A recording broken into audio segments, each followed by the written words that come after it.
Kayang kuya nang tulog pa. Kuidriye, tholakpada ngairiye. Ado kari lerage. Una de yadi na nang na namdana kauturog liba sibo. Kaisu nateda. Aina sum dachogi kainoma leirakpane.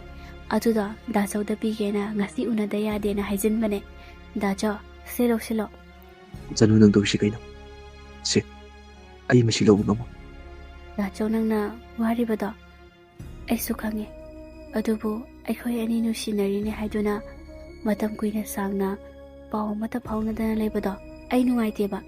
Dachona kari jari kari tauri kari thakli haiba khangdana sum leibada ai nuaiti. Aina dachobu thamoi sengna nusizarubana dachogi awaba nungaiba khudingmakta aisu saru yachageba. Adugi phone se dachogi damakta aina leirakpane. Se dacho tawsiloba. Ngasi po nang naigidamagda. Pasok yung himgito na lai. Ado ba yun na dinang gidamagda kayo daw ngamti. Ado na. Mataw karam na mamanyam law po tasibo.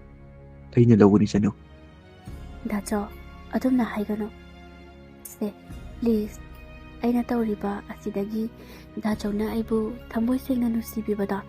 Ado na mamalyamba heleba aigiti. Sano.